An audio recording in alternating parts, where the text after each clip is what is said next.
Pada kesempatan ini kita dapat melaksanakan acara prosesi pelantikan BPK APC Kecamatan Melanggung berkat ridho dan pertolongan Allah Subhanahu wa Ta'ala bisa berjalan dengan baik dan lancar. Salawat serta salam tetap terlimpah curahkan kepada baginda kita, uswatun hasanah, pemimpin revolusi kita dari alam jahiliyah menjadi alam penerangan dengan risalah Islamiyahnya, yaitu baginda Rasulullah SAW. Sebelum saya memberikan kata sambutan, perlu kami sampaikan secara singkat. Mohon izin Pak Tahan Badan dan Pak Kapolsek. Secara singkat berdirinya APC, Asosiasi Badan Perpusatan Desa. APC awal pertamanya, APC didirikan pada tanggal 20 Mei tahun 2003. Berdiri kongres pertama BPD yang tidak punya anggaran, hanya dengan sumbangan Rp100.000 per orang, tapi bisa menyelenggarakan kongres tingkat nasional se-Indonesia di kota Yogyakarta. Dan itu difasilitasi oleh Gubernur Yogyakarta Sri Sultan Hamengkubuwono. Itu pada tanggal 20 Mei 2003. Beriring jalan waktu, karena ada perubahannya yang tadinya Badan Perwakilan Desa menjadi Badan Permusatan Desa, karena dirubahnya dari Undang-Undang Nomor 22 Tahun 99 menjadi Undang-Undang 32 Tahun 2004 menjadi Badan Permusatan, maka APC melakukan muskernas, musyawarah kerja nasional di Tenggarong, Kutai Kartanegara, Kalimantan. Itu difasilitasi oleh Bapak Bupati Sauken. Alhamdulillah terselenggara se-Indonesia hadir dan 30 negara. Maka APC dengan APDES itu beriring bersama-sama di tingkat nasional, di tingkat provinsi, dan mereka bukanlah rival dan bukan oposisi, sama-sama ingin memajukan tentang desa. Oleh karena itu, beriring juga dengan waktu, perlu Bapak Ibu sekalian ketahui, lahirnya Undang-Undang Nomor 6 tahun 2014 memang itu waktu ketika kepemimpinan Bapak Susilo Bambang Yudhoyono dengan DPR Komisi 2 itu didorong dari APDESI, Parade Nusantara, dan Asosiasi BPD itu hadir untuk mendorong lahirnya Undang-Undang Nomor 6 tahun 2014 di Gedung Senayan Wakil Rakyat kita. Maka lahirlah saat ini undang-undang yang tadinya pemerintah desa tentang desa nempel di Undang-Undang Nomor 32 tahun 2004 tentang pemerintah daerah, sekarang tersendiri dengan Undang-Undang Nomor 6 tahun 2014. Jadi itulah yang disebut desa maju, mandiri, dan sejahtera. Apa yang disebut maju, apa yang disebut mandiri, apa yang disebut sejahtera. Maka disinilah potensi desa harus digali, apa yang disampaikan oleh Pak Camat tadi dalam sambutannya. Perlu Bapak Ibu sekalian rekan-rekan BPD bahwa BPD dalam melaksanakan tugas dan fungsinya apa yang diamanatkan dalam Undang-Undang Nomor 6 tahun 2014 pasal 55, BPD itu menyepakati membahas regulasi peraturan desa bersama kepala desa. Peraturan desa kalau tidak dibahas dengan BPD atau dengan kepala desa, cacat batal hukum. Kata siapa itu? Bukan kata Ketua DPD APC, tapi Peraturan Menteri Dalam Negeri Nomor 111 Tahun 2014 Pasal 9 bahwa peraturan desa harus dibahas bersama-sama. Kata bersama-sama bukan seorang diri, bukan lembaga sendiri, tetapi pemerintah desa, yaitu kepala desa dan BPD. Yang kedua, BPD sebagai penampung dan menyalurkan aspirasi masyarakat desa, maka di situ BPD harus peka dan harus mengetahui dan harus paham aspirasi apa yang berkembang di desa. Gak usah rame-rame dari desa berbondong-bondong demo ke kecamatan, karena di kecamatan tidak ada dewan, di kecamatan tidak ada DPR, tapi BPD selaku penampung aspirasi masyarakat desa. Maka di situ BPD harus hadir, karena BPD bukanlah badan perangkat desa. BPD bukan badan pengelola duit. BPD ada badan permusyawaratan desa yang menampung aspirasi apa yang berkembang di desa ini. Maka di situ ada hadir ketika BPD ada musyawarah. BPD harus jadi garda terdepan karena BPD memiliki dua kaki. Satu kaki sebagai pelindung, sebagai pemerintah. Satu kaki sebagai pemerintah. Kenapa? karena BPD harus mendukung program-program pemerintah selama tidak bertentangan dengan aturan-aturan yang berlaku. Satu kaki lagi BPD sebagai masyarakat, BPD harus mendukung program-program aspirasi apa yang berkembang di masyarakat selama tidak bertentangan dengan aturan. Maka di situ BPD sebagai mediasi, penyambung lidah antara masyarakat desa dan pemerintah desa. Bukan menjadi oposisi, bukan menjadi lembaga audit, karena BPD bukan BPK, bukan KPK, bukan auditor.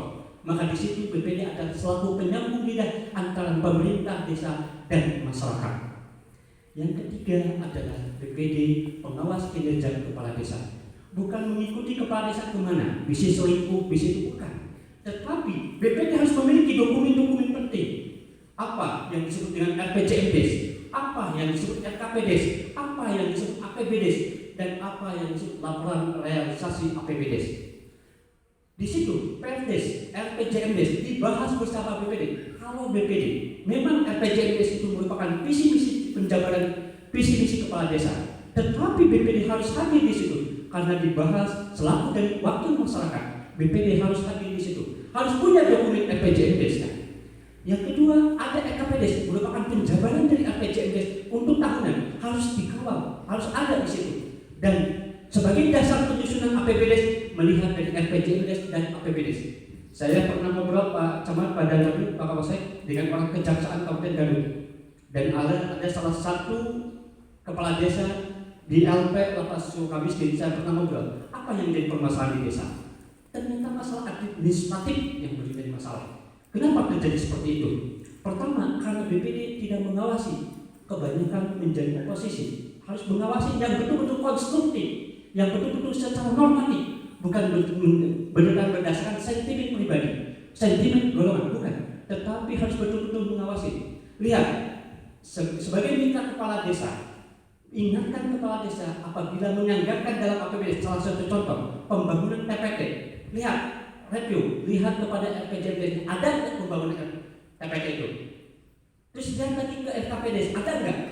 Kalau di RPJMDes tidak ada, di RKPDes ada, di APBDes ada, ini menjadi masalah besar. Kenapa? Logikanya, ibarat menikah, tanpa ijab kabul, tanpa proses pernikahan, ijib langsung punya anak. Itu bagaimana? Sah atau tidak sah? Apakah itu sejadah atau tidak? Nah, ibaratnya seperti itu.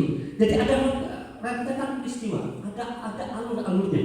Jadi kalau tidak di RPJMDes ada, pembangunan TPK di RKPDes ada, dianggarkan dalam APBDes, maka lihat nanti realisasi. Maka di akhir tahun sekarang ada 217 desa yang akan menyelenggarakan pilkades.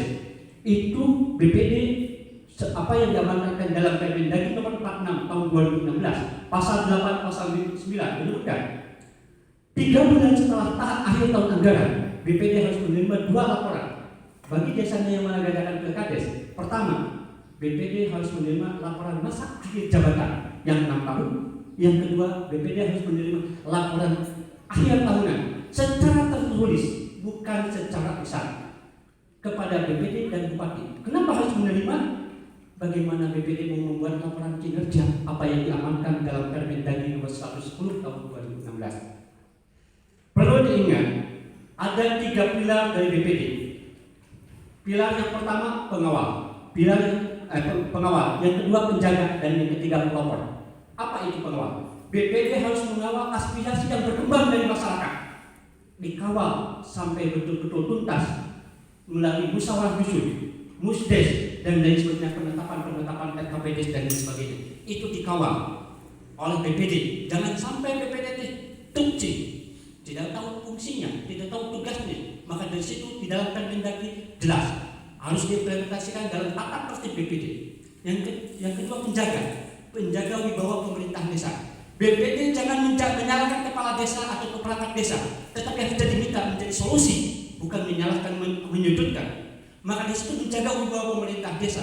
Jangan sampai ada permasalahan-permasalahan yang lainnya. Pak Kades bingung memikirkan tentang PBB, bagaimana komunikasi dengan PBB komunikasi dengan BPD, solusinya bagaimana? Apakah BPD ikut serta mensosialisasikan tentang program PBB dan sebagainya tentang pembangunan di situ? Maka di situ BPD hadir, bukan jadi oposisi, bukan menyalahkan, tetapi di situ ada mekanisme. BPD harus hadir di situ menjadi solusi yang terbaik. Jangan sampai enggak. Yang ketiga, pelopor tata kelola pemerintah desa. BPD itu lahir dari para tokoh. Ada tokoh agama, tokoh pemuda, tokoh pendidik, tokoh perempuan, tokoh dan sebagainya.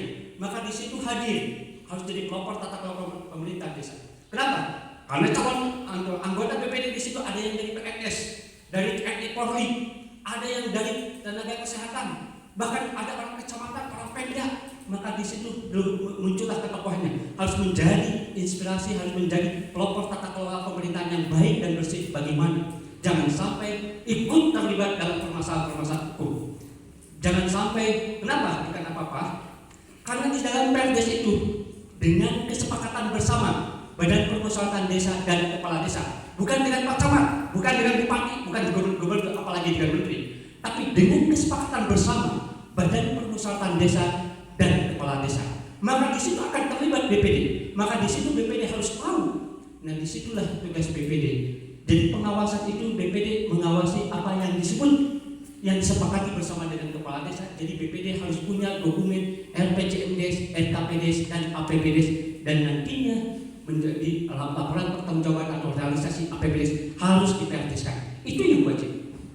Jadi BPD harus hadir di setiap musyawarah. BPD karena lembaga permusyawaratan. Dalam permusyawaratan BPD memiliki 3. Ada musyawarah desa, ada musyawarah desa khusus, dan ada musyawarah BPD. Sebelum menyepakati apapun, termasuk hal-hal yang lain, maka pemerintah desa minimal 7 hari kerja menyodorkan peraturan desa untuk dibahas bersama dengan BPD. BPD harus menerima dulu dokumennya. 1 minggu sebelum pelaksanaan penetapan, BPD melakukan telaah dan kajian. Kenapa? Nanti tidak ada keputusan ketua BPD, ada juga keputusan BPD, kolektif dan kolegial. Maka di rapat internal BPD, musyawarah BPD. Musyawarah desa itu diselenggarakan oleh BPD. Kata siapa? Kata PP 43 pasal 80 2014. Musyawarah desa diselenggarakan oleh BPD, difasilitasi oleh pemerintah desa. Nah, intinya BPD selaku pelaksana pimpinan rapat dan BPD yang mengundangnya, BPD yang menyelenggarakannya hari dan dikoordinasikan dengan pemerintah desa, apalagi ada pendamping desa, dikoordinasikan dengan pihak kecamatan, takut berbenturan dan bentrok dengan kegiatan-kegiatan. Hadir di situ dan pihak kasih atau kalau tidak bisa hadir, kasih pemerintahan, kasih PMD itu hadir. Maka di situ BPD selaku pemimpin musyawarah, apa yang disampaikan keinginan aspirasi masyarakat yang berkembang disampaikan dalam musyawarah desa itu. Karena beda, kalau musyawarah desa itu ada keterlibatan unsur masyarakat. Kalau musyawarah BPD itu rapat internal BPD untuk mengambil kebijakan dan keputusan apa yang diberikan oleh pemerintah desa. Dan di dalam musyawarah BPD itu bisa menghadirkan kepala desa dan perangkat untuk diminta keterangan. Jangan langsung menyalahkan kepada kepala desa.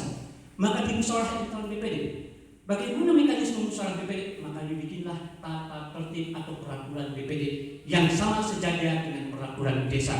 Apa yang diamanatkan dalam Permendagri nomor 110 tahun 2016. Jadi kalau ada kejanggalan dengan pemerintah desa atau dengan kepala desa, jangan langsung teriak-teriak, memanggil, apalagi menginformasikan ke media dan sebagainya. Jangan dulu. Kalau kata bahasa Islam, tabayun. Kalau kata bahasa Indonesia, klarifikasi. Kalau kata Hakim Bah, benar, akurat dan lengkap. Bagaimana caranya? Memanggil dalam musyawarah internal BPD. Hadirkan kepala desa. Jalankan komunikasi yang baik. Jalankan silaturahmi yang baik. Jangan menjadi oposisi, jangan menjadi rival. Karena BPD dan pemerintah desa merupakan unsur penyelenggara pemerintahan desa yang baik. Kalau desa bersangkutan jelek, maka berarti jelek juga BPD-nya dalam pengawasan dan bekerja. Maka dari itu, saya selaku dari pengurus DPD APC Kabupaten Garut berpesan kepada para BPD yang ada di Kecamatan Malanggo, berpijaklah pada aturan-aturan yang berlaku. Berpijaklah, berpedomanlah, jangan keluar dari koridor-koridor yang tidak berlaku. Dan boleh mengambil kearifan lokal selama tidak menyalahi secara aturan-aturan yang ada. Silakan ambil, karena BPD tempatnya bermusyawarah, segala sesuatu musyawarah. Beda